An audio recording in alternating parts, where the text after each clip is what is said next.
सिर्फ 2 पॉइंट दिए हैं, पूरी लाइन की इक्वेशन, उसका ग्राफ और उसका इंटरसेप्ट निकाल सकते हो। So good morning everyone, this is JP sir. देखो भाई साहब 10वां क्वेश्चन क्या है जरा समझना, ठीक है।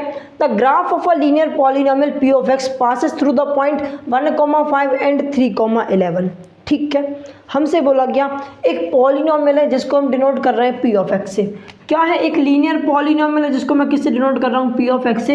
इस पॉलिनोमियल का जो ग्राफ है, इस पॉलिनोमियल का जो ग्राफ है वो 2 पॉइंट से निकल रहा है। किन किन पॉइंट से? इन दोनों पॉइंट से। देखो जरा, देखो देखो देखो, मान लो मेरे पास 2 पॉइंट है, इनके कोऑर्डिनेट क्या है? 5 नहीं भाई साहब, 1,5 एंड 3,11। ठीक है भाई साहब, 2 पॉइंट है जिनके कुछ कुछ कोऑर्डिनेट है। हमसे बोला गया एक लीनियर पॉलिनोमियल है जिन उसका जो ग्राफ है वो इन दोनों पॉइंट से निकल रहा है। हमें पता है लीनियर पॉलिनोमियल हो, लीनियर इक्वेशन हो, उसका जो ग्राफ होता है वो एक स्ट्रेट लाइन बनती है। हाँ जी, तो जो स्ट्रेट लाइन होगी मतलब उसका जो ग्राफ होगा वो इन दोनों पॉइंट से निकलेगा। बिल्कुल सही बात है।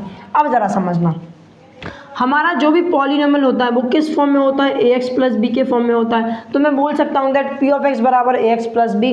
बिल्कुल सही बात है। पी ऑफ एक्स क्या होता है? पॉलिनोमियल को लिखने का तरीका होता है कि मेरा पॉलिनोमियल एक्स वेरिएबल की टर्म्स में है। मुझे पता है जो पी ऑफ एक्स है इसको मैं y से भी डिनोट कर सकता हूँ। तो क्या हो जाएगा? y equals to ax plus b, y equals to ax plus b. अरे हाँ ना बोल यार। तो अब ये क्या हो गई? बेसिकली इक्वेशन हो गई, एक इक्वेशन हो गई। और ज़रा समझना, और ज़रा समझना, और ज़रा समझना, ये दोनों पॉइंट के कोऑर्डिनेट्स का मतलब क्या? ये दोनों पॉइंट के कोऑर्डिनेट्स का मतलब क्या? अगर ये दोनों पॉइंट इस ग्राफ पर आ रहे हैं, अगर ये दोनों पॉइंट इस ग्राफ पे आ रहे हैं तो इस ग्राफ की जो भी इक्वेशन होगी, इस ग्राफ की जो भी इक्वेशन होगी, ये दोनों पॉइंट के कोऑर्डिनेट्स इस ग्राफ की इक्वेशन को सेटिस्फाइड करेंगे। मतलब भाई साहब अगर इन दोनों पॉइंट को, ये क्या है? एक्स कोऑर्डिनेट और ये क्या होता है? Y coordinate. मतलब ये एक्स की वैल्यू और ये वाई की वैल्यू, अगर इन दोनों एक्स और वाई की वैल्यू को मैं इस इक्वेशन में रख दूं तो इस इक्वेशन को सेटिस्फाइड करेंगे। मतलब LHS और RHS को बराबर कर देंगे। तो रखते हैं जरा, एक्स की वैल्यू 1 और वाई की वैल्यू 5। ठीक है भाई साहब, वाई की वैल्यू कितनी रखनी है? 5। एक्स की वैल्यू कितनी रखनी है? 1 प्लस का बी है। ठीक है, सो 5 बराबर a इंटू 1 हो जाएगा a प्लस बी। हमें क्या मिल गई? एक इक्वेशन मिल गई। ठीक है, ये मैंने एक पॉइंट की बात करी थी। इसी तरीके से अगर दूसरे पॉइंट को देखूं तो ये एक्स कोऑर्डिनेट और ये वाई कोऑर्डिनेट। अरे हाँ ना बोल यार, बिल्कुल सही बात है। वापस से इस इक्वेशन में इन दोनों पॉइंट की वैल्यूज रख दो, इन दोनों इस पॉइंट के कोऑर्डिनेट्स की वैल्यू रख दो, एंड लिख देना। पहले हमने ये इक्वेशन फर्स्ट के लिए कर लिया, अब दूसरी इक्वेशन के लिए क्या करेंगे भाई साहब? ध्यान से देखना, हमारी इक्वेशन क्या है? y बराबर ax plus b. Okay okay, y की वैल्यू 11, x की वैल्यू कितनी है? a into 3 plus b. अच्छा अच्छा अच्छा, हाँ जी हाँ जी हाँ जी। सो a इंटू 3 कितना हो जाएगा? 3a plus B. अब देखो इसको और सिंप्लीफाई नहीं कर सकते तो इसको इक्वेशन सेकंड बोल दो। अब हमें क्या हो गया? 2 इक्वेशन मिल गई और तुम समझोगे, यहाँ से समझ जाओगे देख के ही।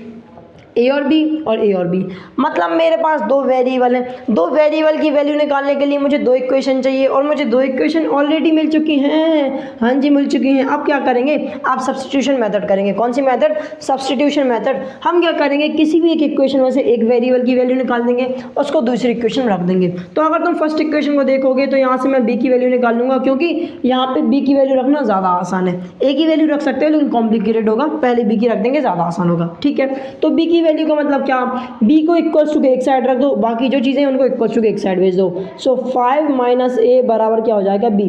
जो एक प्लस का था इक्वल्स टू किस साइड आएगा? तो क्या हो जाएगा भाई साहब? माइनस का हो जाएगा। बिल्कुल सही बात है। अब जो ये b की वैल्यू आई, अब जो ये b की वैल्यू आई उसको इक्वेशन सेकंड में रख दो। So put the value of b in equation दूसरा। अरे हाँ ना बोल यार, पहले से निकाली तो दूसरे में ही रखेंगे। सो 11 बराबर 3a प्लस बी था। हाँ जी, सो 11 बराबर 3a प्लस बी की वैल्यू कितनी है? बी की वैल्यू भाई साहब 5 माइनस है। अरे हाँ ना बोल यार। अब जरा देखो, ब्रैकेट के सामने प्लस का साइन लगाए तो ब्रैकेट हटाओगे तो अंदर के साइन नहीं बदलेंगे, सेम टू सेम रहेंगे।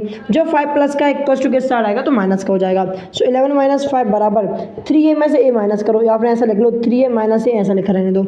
11 में से 5 माइनस करोगे मिलेगा 6 बराबर 3a में से a माइनस करोगे मिलेगा 2a। सो 6/2 बराबर हो जाएगा a। 2 1 2, 2 3 6। मतलब a की वैल्यू कितनी आ गई भाई साहब? यहाँ पे लिख लो, a की वैल्यू कितनी आ गई? 3। अरे हाँ ना बोल यार, a की वैल्यू क्या आ गई? 3 आ गई। अच्छा अच्छा अच्छा, a की वैल्यू 3। हाँ जी हाँ जी हाँ जी, बिल्कुल सही बात है। अब सिर्फ a की वैल्यू निकालने से काम हो जाएगा? नहीं नहीं नहीं, b की वैल्यू भी चाहिए, तो निकाल दो ना। तो हम जो वैल्यू मिली a की, हम क्या करेंगे? Put the value of a in equation. अब कौन सी इक्वेशन रखी जाए? तो देखो, जब भी वेरिएबल की कोई कांस्टेंट नंबर वैल्यू मिल जाए, जब भी वेरिएबल की कोई ऐसी वैल्यू मिल जाए जो कांस्टेंट नंबर है, अब आप किसी भी इक्वेशन में रख सकते हो, फर्स्ट में भी सेकंड में भी, और इसको आप थर्ड इक्वेशन बोल करके यहाँ भी रख सकते हो। चलो इसको छोड़ो, हम डायरेक्ट फर्स्ट में ही रखते हैं। क्या करेंगे, put the value of A in equation first में रखोगे तो क्या होगा भाई साहब, 5 बराबर a प्लस बी इक्वेशन थी, 5 बराबर 3 प्लस बी, तो b की वैल्यू कितनी मिलेगी भाई साहब, 5 है, देखो 3 प्लस का इक्वल टू क्या आएगा, माइनस का हो जाएगा, 5 माइनस 3 मतलब 2, मतलब b की वैल्यू क्या आ गई भाई साहब, 2 आ गई। अब जो a की वैल्यू और b की वैल्यू आई, हमें a और b की वैल्यू निकालनी थी, नहीं, हमें तो पॉलिनोमियल निकालना था। अच्छा, शुरुआत में तो हम पॉलिनोमियल निकाल रहे थे, पहला क्वेश्चन सॉल्व कर रहे हैं, शुरुआत में हम क्या निकाल रहे थे, पॉलिनोमियल निकाल रहे थे। तो भाई साहब पॉलिनोमियल की वैल्यू कैसे मिलेगी, जो a और b की वैल्यू आई ना उसको पॉलिनोमियल में रख दो। तो पॉलिनोमियल क्या था मेरा, p ऑफ x बराबर ax प्लस b, हाँ जी, a और b की वैल्यू रखो। सो p ऑफ x बराबर क्या हो जाएगा, ध्यान से देखो, p ऑफ x बराबर क्या हो जाएगा, 3 इंटू एक्स, 3 इंटू एक्स क्या हो जाएगा, 3, देखो a इंटू एक्स मतलब क्या, 3 इंटू एक्स, प्लस b की वैल्यू कितनी है, 2। अच्छा, तो ये जो चीज़ मिली ना, ये जो चीज़ मिली, यही हमारा रिक्वायर्ड आंसर, मतलब हमारा पॉलिनोमियल हो जाएगा।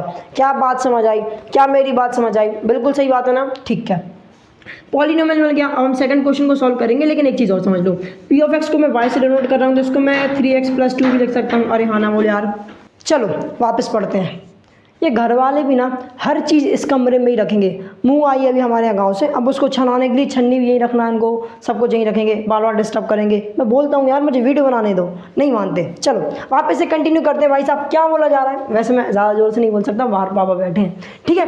ध्यान से देखो क्या थी हमारी equation, y equals to 3x plus 2। अब हम क्या करेंगे, सेकंड सवाल करेंगे, फर्स्ट वाला हो गया है। ध्यान से देखो, सेकंड क्वेश्चन में बोला जाएगा हमसे, क्या बोला जा रहा है, find the coordinates where the graph of p of x cuts the axis. देखो ये जो ग्राफ होगा, अगर मैं इसको इसमें प्लॉट करूंगा, हाँ जी मैं प्लॉट करूंगा कुछ इस तरीके से, जैसे कि ये हमारा ग्राफ आ जाएगा, तो ये एक स्ट्रेट लाइन बनाएगा तो एक्स एक्सिस को कट करेगा। मान लो कहीं इस पॉइंट वो एक्स एक्सिस को कट कर रहा है, इस पॉइंट पे कुछ इसके कोऑर्डिनेट होंगे, क्या होंगे ज़रा समझना। इसमें एक्स की कुछ वैल्यू होगी, लेकिन जो वाई कोऑर्डिनेट होगा वो क्या होगा, जीरो होगा। क्या होगा भाई साहब, जीरो होगा। क्यों, क्योंकि एक्स एक्सिस पे वाई कोऑर्डिनेट क्या होता है, ऑलरेडी जीरो होता है, ऑलवेज जीरो होता है। अरे हाँ ना बोल यार। तो देखो हमें पता है on x axis y equals to zero होता है, बिल्कुल सही बात है।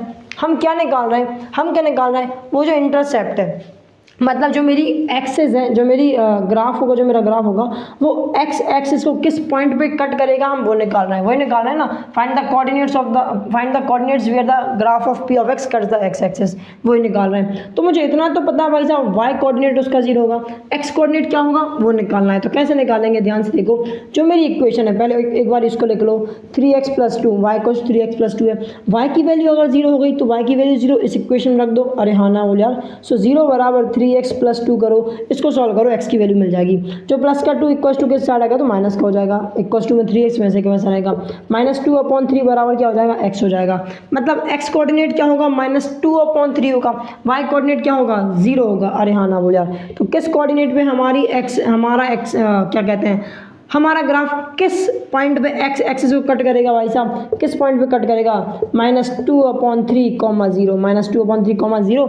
इस कोऑर्डिनेट पे हमारा ग्राफ एक्स एक्सिस को कट करेगा। क्या बात क्लियर हुई, ठीक है। थर्ड पार्ट करते हैं, बोला गया draw the graph of p of x and verify your answer. हमें क्या करना है, हमारे ग्राफ को प्लॉट करना है। बहुत इंपॉर्टेंट चीज़ तो नहीं होती, बहुत आसान चीज़ होती, इंपॉर्टेंट भी है आसान भी है, वो करना है और हमारे आंसर्स को वेरीफाई करना है। तो ज़रा ध्यान से देखो, थर्ड पार्ट है अपना, क्या करना है, कुछ नहीं वैसा, ग्राफ को प्लॉट कर दो। हमें 2 पॉइंट दिए गए हैं, एक पॉइंट ये है, एक पॉइंट ये है। मतलब क्या, अगर किसी लाइन को मुझे प्लॉट करना है तो 2 पॉइंट चाहिए, 2 पॉइंट के कोऑर्डिनेट दिए हैं तो फटाफट से प्लॉट कर दो।